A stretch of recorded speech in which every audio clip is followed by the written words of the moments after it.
저는 일단 오늘 준비한 내용이 챗GPT 제대로 알고 사용하자라는 내용으로 준비했습니다. 일반적으로 우리가 제대로 알고 사용하자라는 말을 들으면 뭔가 활용하는 꿀팁, 더 잘 활용하자를 생각하실 수도 있지만 제 부제를 보시면은 이렇게 지금까지 왔고 한계는 어디까지인가라는 것을 부제로 붙여봤어요. 이게 어떤 이야기인지는 제가 조금 더 설명을 이제 오늘 한 3, 40분 동안에 드리겠지만 저희가 어떤 거를 제대로 알기 위해서는 지금까지 어떠한 길을 걸어왔고 현재로서는 어떤 한계가 있는지를 아는 게 되게 중요하다고 생각을 합니다. 우리가 한국인으로서 한국에 대해서 이해를 하려면은 우리의 긴 역사를 이해하는 것 같이 약간 그런 언어 모델이 어떻게 걸어왔는지를 알아야 우리가 한계를 알고 사용할 수 있기 때문에 이런 내용을 준비를 했고요. 네, 일단은 여러분들께 질문을 먼저 드려볼게요. 혹시 저희 챗지피터스 커뮤니티에 어떻게 들어오시게 되었나요? 아마도 일반적으로 이런 과정이 있었을 겁니다. 주변 지인이나 친구들이나 뉴스에서 접했어요. 그래서 뭐 챗GPT 뭔가 엄청 혁신적이다. 뭐 어떻게 할 거냐, 일자리 지금 난리 났다. 뭐 이런 뉴스를 보거나 친구들이 이거 엄청나다 이러면서 엄청나게 강조하고 혁명이다라고 하면서 어떻게 사용을 하게 됩니다. 그래서 약간 의식의 흐름을 보자면 들어가 봤어요. 처음으로 챗GPT에 입력하셨던 프롬프트를 기억을 하시는지 모르겠습니다. 상식을 일단은 일반적으로 한번 입력을 해볼 거예요. 마치 아이폰의 시리나 안드로이드의 구글 어시스턴트한테 재미있는 것들을 막 입력을 하잖아요. 되게 저희 아버지한테도 말씀을 드렸을 때 좀 많이 실망을 하셨다 하셨어요. 처음으로 한번 이용을 해보고 생각보다 이거 별로네 라고 하시는 분들이 있었을 거예요. 근데 나에게 필요한 것을 좀 입력을 해봤을 때 완벽하진 않지만은 좀 해주는 그런 경우가 있었을 겁니다. 예를 들어서 3박 4일로 서울 일정을 짜줘 하면은 일정을 짜주긴 하는데 이게 좀 현실적으로 많이 불가능하고 힘들거든요. 근데 일단은 짜주긴 하니까 쓸만한데 라는 생각으로 한번 개몽의 순간을 맛보게 돼요. 그래서 우리는 자료들을 찾게 되는데 몇 가지 예시들이 유튜브 영상을 많이 찾아볼 수 있을 것 같아요. 이거는 제가 챗GPT 활용법 같은 거를 입력을 하면은 상단으로 뜨는 몇 가지만 가지고 왔어요. 그리고 스터디 같은 것도 진행이 되었어요. 스터디는 생각보다 많지는 않은 것 같은데 저희 챗GPT 커뮤니티에도 이제 처음에 스터디를 진행을 했었고 저도 어떻게 보면 이 스터디를 통해서 이렇게까지 활용을 할 수 있구나라고 하면서 더 빠져들게 되었습니다. 지금까지 우리는 챗GPT의 가능성에만 초점을 두고 왔었던 것 같아요. 뭐뭐를 위한 프롬프트 엔지니어링, 패시브 인컴 만들기 이런 것들로 많은 검색이 있고 유입량도 되게 많죠. 그런데 늘 저는 정반합이나 작용 반작용의 원칙을 매우 맹신을 하는 사람입니다. 새로운 것이 떠오르면은 한쪽으로 가는 힘이 있으면은 반대쪽으로 가는 힘도 있죠. 즉 새로운 챗GPT라는 기술이나 아니면 언어 모델이라는 기술이 오면은 이것의 그 반대쪽 이면도 있다는 말입니다. 제가 제대로 알기 위해서는 지금까지 어떻게 걸어왔는지, 지금의 상황, 그리고 앞으로 어쩌라고 과거와 현재와 미래를 바라본 형식으로 좀 바라보면은 제대로 알 수 있을 것 같아서 이런 내용을 준비했고요. 오늘의 이야기는 첫 번째로는 이제 언어 모델 측면에서 챗GPT가 어떻게 발전이 되어 왔는지 쉽게 좀 알아보고 그 다음에 저희가 이제 GPT라는 거는 하잖아요. 챗GPT랑 GPT가 뭐고 뭔가 이제 잘한다라는 것을 저희가 아는데 왜 잘할까에 대한 것을 한번 설명을 들어보겠습니다. 지금 한계는 어디까지인가를 한번 살펴보고 그리고 우리가 사용을 할 때 주의할 점 그리고 마지막으로 어떻게 우리가 써야 하는가에 대한 이야기를 해보도록 하겠습니다. 먼저 과거 지금까지 어떻게 왔는지에 대한 내용들을 한번 바라보도록 할게요. 일단 우리가 챗GPT 하면은 대화한다는 말인데 GPT라는 말을 많이 들어보고 요즘 밈으로 많이 쓰고 있죠. 우리가 알파고라는 말을 2016년부터 썼으면은 요즘은 GPT, 뭐뭐 GPT라고 많이 붙여요. 이게 무슨 말이냐? Generative는 생성형, 제일 가능성이 높은 단어를 다음 예측해주면서 생성한다는 말이고, Pre-trained는 사전학습된이란 말인데 수많은 양의 데이터를 사전에 훈련했다는 말이고, Transformer 하면은 어떤 그 딥러닝 구조, 뭔가 인코더와 디코더로 이루어진 어떤 그냥 구조예요. 그냥 딥러닝의 어떤 구조입니다. 근데 우리가 알아야 되는 건 이 트랜스포머라는 녀석에 대해서 잘 알고 지나가야 될 필요가 있습니다. 트랜스포머가 뭐냐? 우리가 대중적으로 아는 거는 이거죠. 네, 옵티머스 프라임 이로 대표되는 이 챗GPT 트랜스포머라는 게 있는데 한마디로 말해서 이제 딥러닝 구조고 쉽게 말해서 요즘 신문에 나오는 흔히 잘 나가는 딥러닝 모델들은 다 이 트랜스포머가 포함이 됩니다. 그럼 이 트랜스포머가 뭔지 한번 살펴볼게요. 약간 딥러닝의 역사도 포함이 되는데 저희가 이 그 요즘 LLM 라지 랭귀지 모델 덕분에 이제 언어 모델이 매우 발전을 하게 됐는데 이 모든 것이 어떻게 시작을 됐냐면 우리가 기계 번역을 어떻게 잘할 수 있을까? 그러니까 우리가 번역을 하고자 하는 것을 기계에 입력을 하였을 때 어떻게 다른 언어로 번역을 잘할 수 있을지에 대한 문제 해결에서부터 시작이 되었습니다.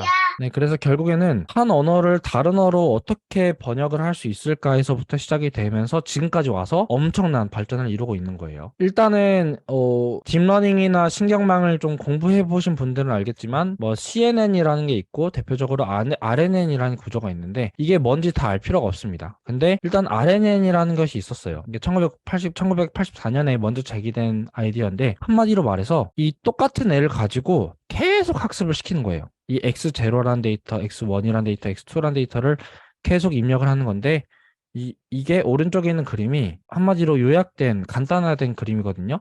이 똑같은 애를 가지고 계속 학습을 시키는 놈이 죄기신경망이라는 게 있었어요. 근데 이 저희가 지금 제가 말씀을 드렸듯이 머신 트랜슬레이션, 기계가 어떻게 번역을 할 수 있을까를 이제 해결을 하면서 나오게 된 건데 이 RNN이라는 것을 이용을 해가지고 저희가 기계 번역을 이제 잘할 수 있을 것 같다라는 아이디어를 제시한 사람이 있는데 한국인이 제시를 했습니다. 조경현 교수님이라고 뉴욕대에 있으신 데이터 사이언스 인공지능 전공 교수님이세요. 근데 이분이 뭐라 했냐면 이 RNN 구조를 이용해서 할 수 있을 것 같다.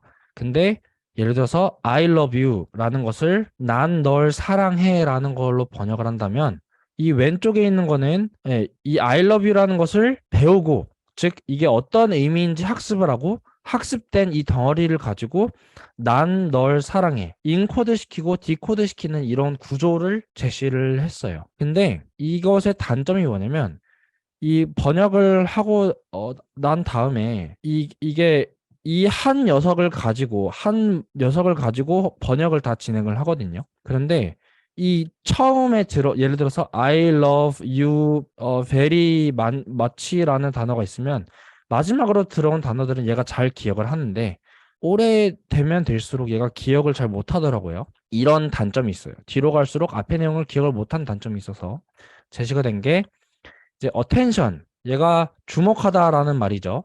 attention 메커니즘이라는 게 제시가 됐는데 이게 조경원 교수님이 제시하신 이 RNN 구조와 합쳐져서 뭔가 새로운 아이디어를 제시를 했어요.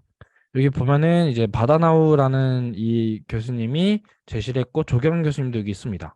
한마디로 이전과 뭐가 다르냐면 예를 들어서 I am a student를 불어로 번역하면은 Je suis 뭐 estudiante 뭐 이렇게 나온다고 합니다. 근데 예를 들어서 이 스위스 제가 불어는 잘 모르지만 이 단어를 이제 번역을 할 때 여기 단어들 중에서 어디에 주목하면 좋을지라는 것을 알아내는 애라고 생각을 하면 되거든요.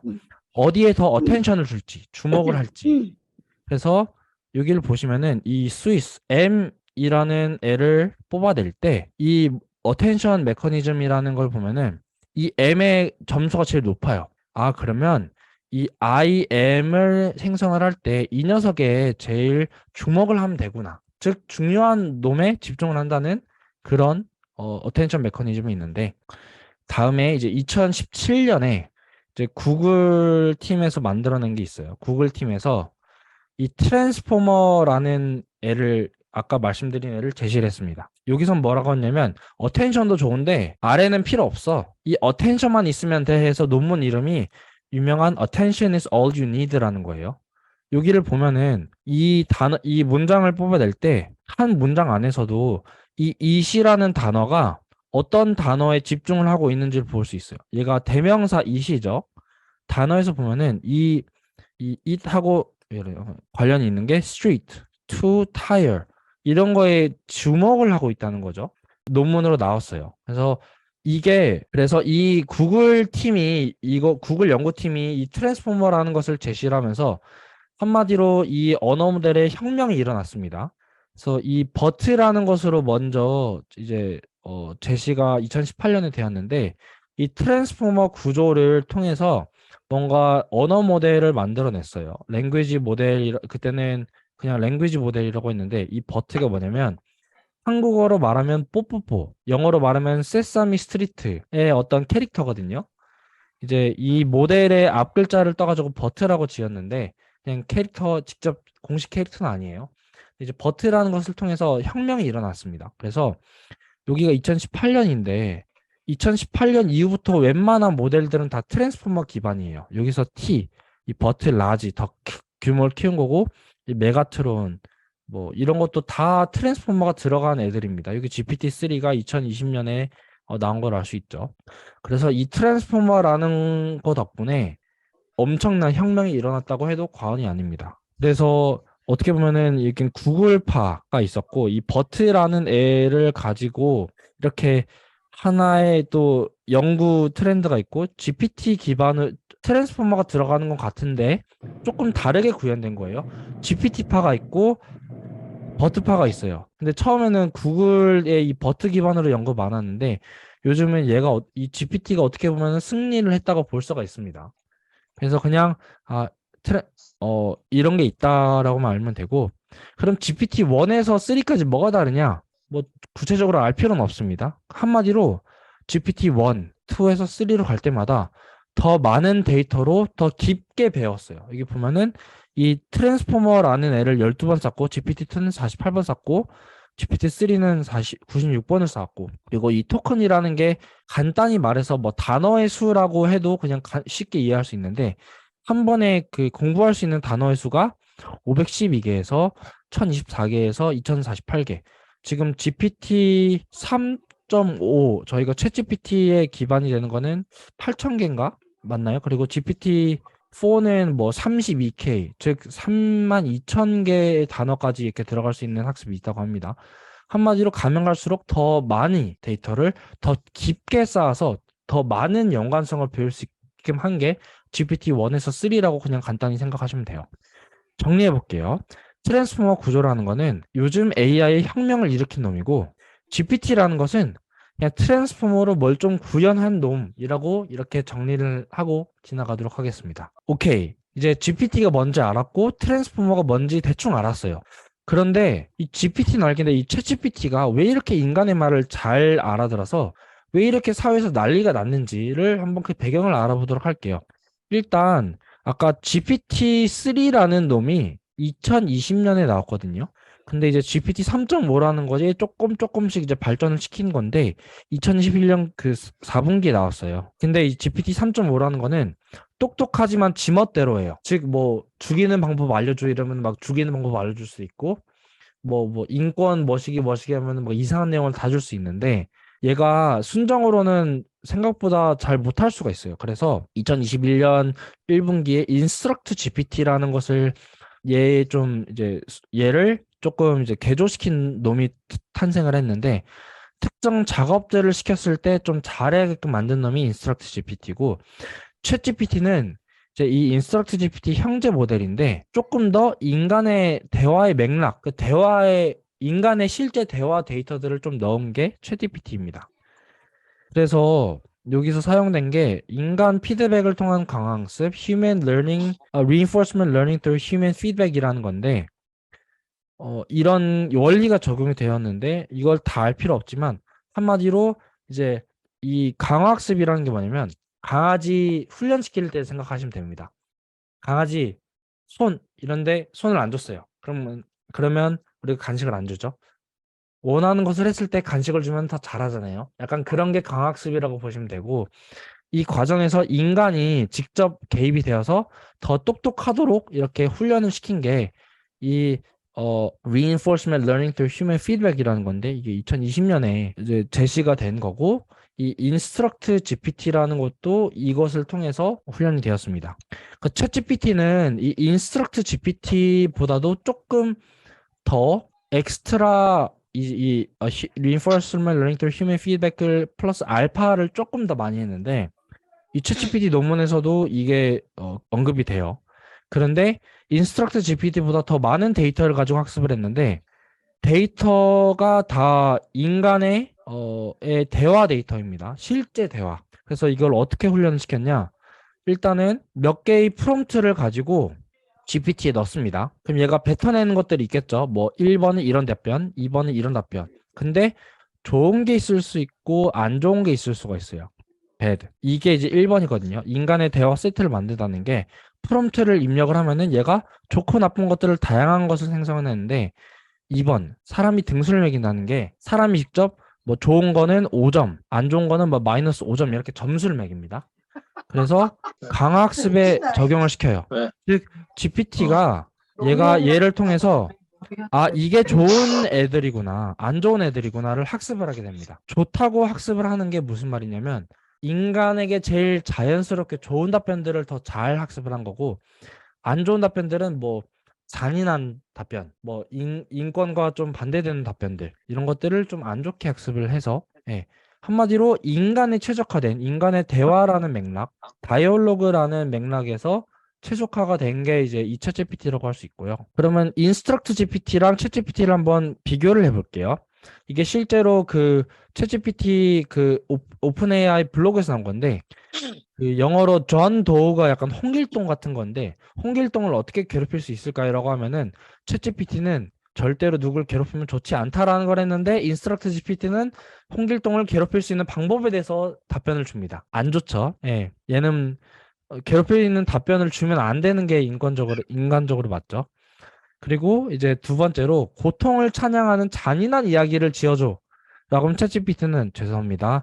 저는 이런 잔인한 것을 내가 생성해낼 수 없도록 프로그램되었습니다 하고 멈춰요. 근데 인스트럭트 GPT는 잔인한 소설을 써준대요. 즉 인간이 옳다고 생각하는 것들은 잘 학습이 되었다라는 말입니다. 그래서 정리를 하자면 인스트럭트 GPT보다 잘하기는 더 안전하고 실제 사람의 대화, 즉 인간이 이 대화는 좋다, 나쁘다라는 것을 학습을 했기 때문에 얘가 좋은 대화를 할 수밖에 없다라는 의미로 정리가 될 수 있을 것 같아요. 그래서 챗GPT의 결과물이 이렇습니다. 여러분, GPT의 결과물이 여러분들 다 보셨을 거예요. 100만 사용자를 달성을 하는 게 이틀밖에 안 걸렸다라고 많이 알려진 사실이고, 제가 1000만은 뭐 40일인가 걸렸고 2달 만에 1억을 달성했다고 합니다. 이게 표가 다 100만 사용자를 얼마나 걸렸는지를 대한 건데, 이제 우리 그 경영학 이론에서 이제 파괴적 혁신, disruptive innovation이라는 게 있는데, 갑작스럽게 사용자 수가 증가하는 게 이런 파괴적 혁신이라는 이런 이론이 있어요. 그래서 엄청나게 사회적으로 지금 난리가 나고 있죠. 정리를 하자면 챗GPT가 잘한 이유는 출시했을 때보다, 즉 GPT-3보다 더 많은 데이터를 학습을 했고, 인간의 대화를 학습을 했고, 그게 인간이 무엇이 좋은지 나쁜지, 그쵸, 100만 100million이면 1억 명 맞네요. 이게 2달이었군요. 죄송합니다. 이게 맞네요. 네. 하여튼 뭐 인간이 개입되어 무엇이 좋고 나쁜지 이를 인간이 이제 개입을 했기 때문에 잘한다라고 정리가 될 수 있는데, 근데 대단한데 만능은 아니죠. 실제로 샘 알트맨, 즉 이게 오픈 AI CEO이거든요. CEO가 뭐라고 했냐면 It's a mistake to be relying on it for anything important right now. 사람들이 착각하고 있는 게 챗GPT는 뭔가 지금 중요한 걸 하기는 아직 좋지가 않다라고 직접 말을 했어요. 그런데 good enough at some things to create a misleading impression of greatness. 즉 위대한 것을 할 수 있다는 것에 대한 잘못된 착각을 불러일으킬 수 있다라고 CEO가 직접적으로 말했습니다.